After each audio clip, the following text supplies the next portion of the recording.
une nouvelle tête. Que venez-vous faire ici? Vous avez fui un coffre qui a tenté de vous dévorer. L'attrait de l'or est toujours grand, n'est-ce pas? Bienvenue en tout cas dans la grande bibliothèque. Ici, la seule richesse que vous pourrez trouver, c'est celle du savoir. Justement, j'étais en train d'écrire un petit guide en 8 volumes sur la mer intérieure. Vous qui cherchez de l'or, peut-être que cela devrait vous intéresser. Asseyez-vous donc. Le premier volume est sur un endroit de fortune et de merveille. La cité au centre du monde. Absalom. Si le monde de Golarion compte de nombreuses villes et capitales, il en est une qui se place en tant que première parmi ses égales. Absalom. Située sur la côte sud de l'île de Korthos, Absalom n'est pas la plus vieille cité de Golarion. Mais elle en est de loin la plus peuplée et la plus riche. À dire vrai, elle est si riche que les taxes du commerce y transitant suffisent amplement à son administration. Mais plus sérieusement, si vous voulez y faire un tour, laissez-moi vous donner quelques informations qui vous seront fort utiles. Tout d'abord, sa géographie. Comme je vous l'ai déjà dit, Absalom siège sur la côte sud de l'île de Korthos, au plein milieu de la mer intérieure. Cette île compte de vertes prairies, et en son centre se trouvent de hautes montagnes, peuplées par des tribus de centaures, de harpies et de minotaures. En plus de la grande cité, Korthos compte également 2 autres villes, toutes 2 des ports. Diobel se trouve au sud-ouest, et sert de port de pêche pour la capitale. Escadar se trouve sur la petite île d'Eran, au nord de Korthos, et sert quant à elle de port militaire. L'unique ambassade des Bas Aslantes s'y trouve dans les ruines aslantéennes des environs. Autre élément d'importance sur la géographie de l'île, et sur lequel nous reviendrons plus tard, est le grand nombre de ruines entourant Absalom. De nombreuses tours et forteresses restent des armées ayant tenté d'assiéger les remparts de la plus riche des cités. L'île de Korthos n'a pas grand-chose de plus à apporter. Aussi allons à Absalom directement. La première des cités est si grande qu'en réalité on peut parler de plusieurs villes en une. Avec ses 350 000 habitants, elle en est presque à être trop peuplée et a des problèmes d'insalubrité et de manque d'approvisionnement. La cité d'Absalom est donc divisée en plusieurs districts, 13 plus le fort Aslante, et les 4 bourgades hors des murailles. Si vous entrez dans la ville, il y a de fortes chances que vous arriviez par le port.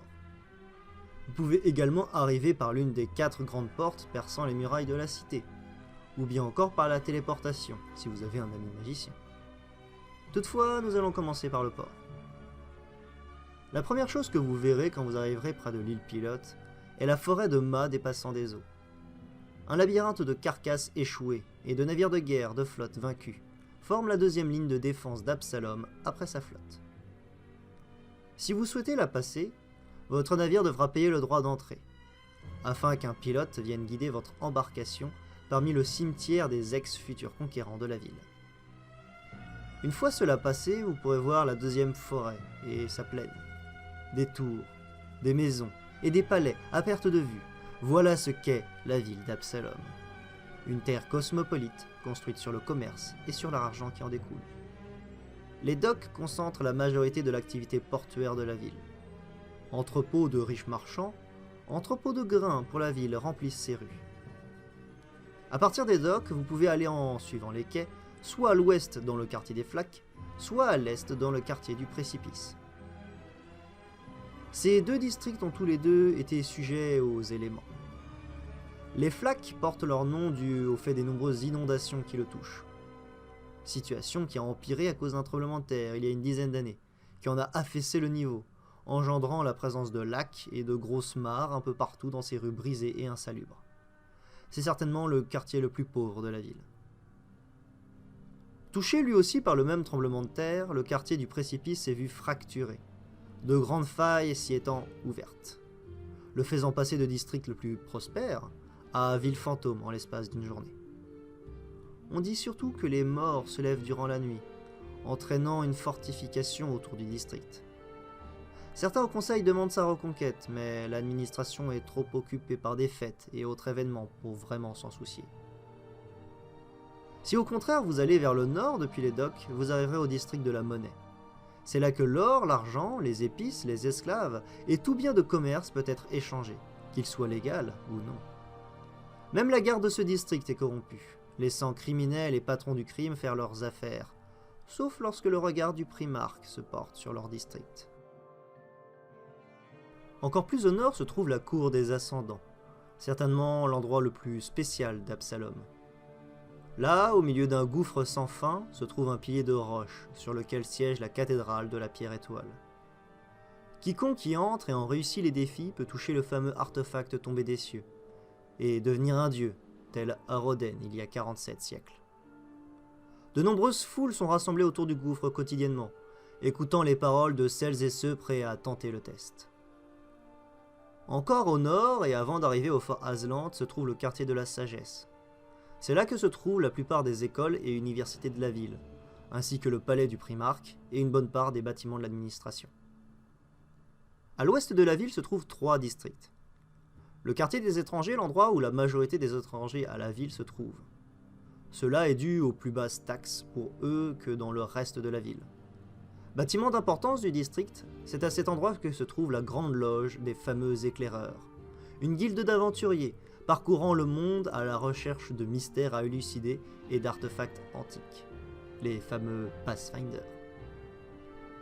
Au nord de ce district se trouve le quartier du Lierre, un endroit dont le nom fait référence aux nombreux parcs et aux rues bordées d'arbres. C'est là qu'habitent de nombreux artistes et des fameux acteurs des théâtres de la cité. Enfin, il y a le quartier de la Porte Ouest.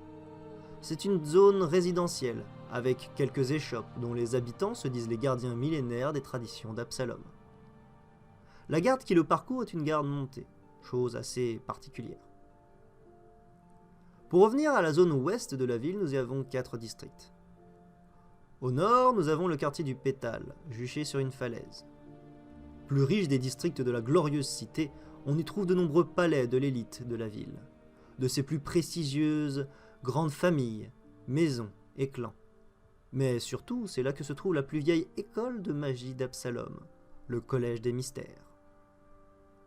Juste en dessous se trouve la Crête Verte. Ce district doit son nom aux nombreux parcs et à la forêt en son centre, hébergeant une communauté de druides. Il y a aussi des fermes, dues aux nombreux sièges ayant tenté de s'emparer de la ville.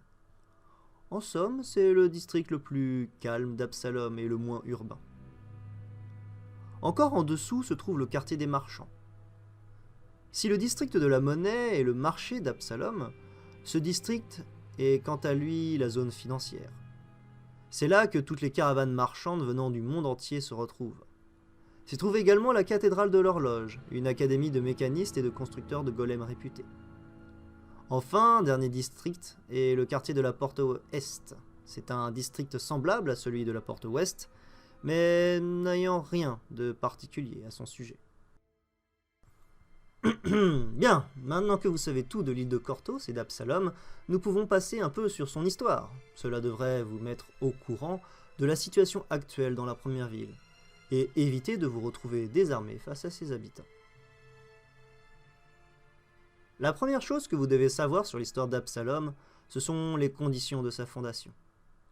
Car il fut un temps où la mer intérieure n'avait pas l'île de Korthos en son sein. C'est justement ce qui marqua le début du calendrier utilisé dans la mer intérieure.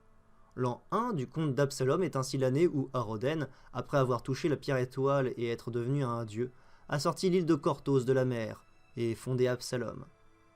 C'est là que repose la pierre étoile dans sa cathédrale, premier bâtiment présent sur l'île avant même sa colonisation. On ne sait pas grand-chose, si ce n'est presque rien des 4 premiers siècles de la cité.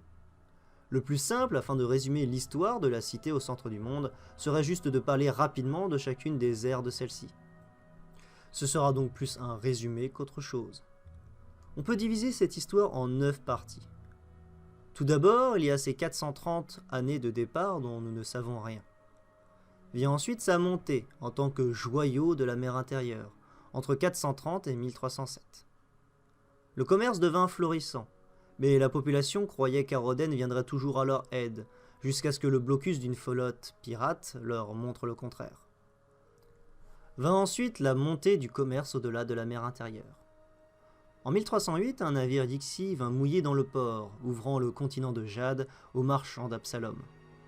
Cette montée dura jusqu'à 1999, car toute cette richesse en vint à corrompre la noblesse qui se vit supérieure aux autres mortels. C'est à cette époque que Cayden Kelehan devint un dieu, après une soirée trop arrosée. Mais ses excès montrèrent Absalom faible, et l'époque suivante, l'âge des épées, allait changer tout ça. C'est ce moment que choisirent les Arklords du Nex pour faire un siège, à coups de créatures invoquées et artificielles. Les factions au sein de la ville l'avaient tant affaibli, mais la taille même d'Absalom fit qu'il y eut des aventuriers et des héros pour combattre la menace. Et lorsque des problèmes arrivèrent dans les nations voisines, dont certaines des factions de la cité étaient liées, celles-ci mirent fin à leur influence pour retourner chez elles. Durant les 5 siècles qui suivirent, entre 3641 et 4136, Absalom pansa ses plaies, se réorganisa et mit fin aux habitudes dissolues de sa populace.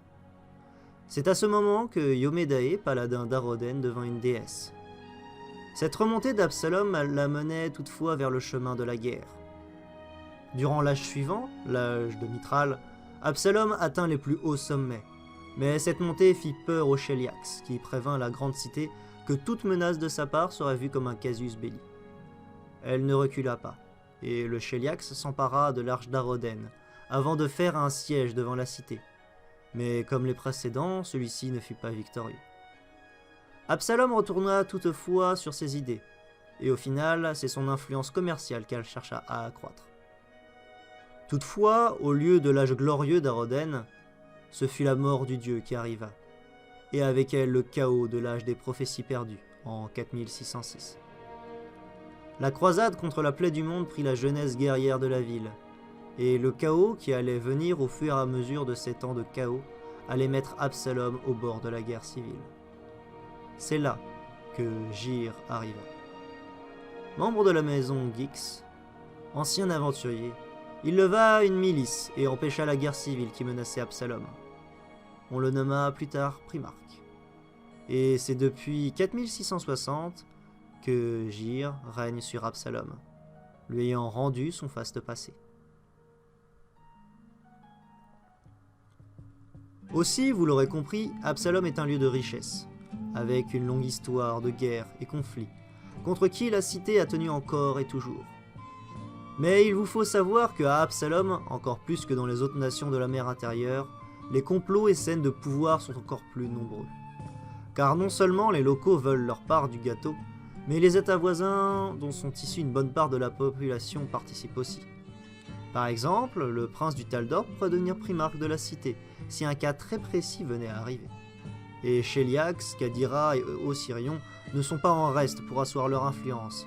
Car si les nations de la mer intérieure ont fini par comprendre quelque chose au fil des siècles, c'est que Absalom est imprenable.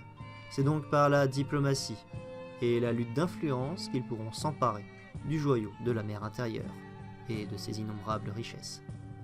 Et une chose est sûre, quiconque venait à s'en emparer pourrait étendre sa puissance à l'ensemble de la mer intérieure. Bien, voilà tout ce que j'avais à dire sur la première cité. Allez donc y boire un verre dans une de ces tavernes, humer ces marchés et peut-être vous couvrir de richesses. Pour ma part, je vous attendrai ici. Je vais passer à l'écriture du prochain volume sur le Taldor. À la prochaine.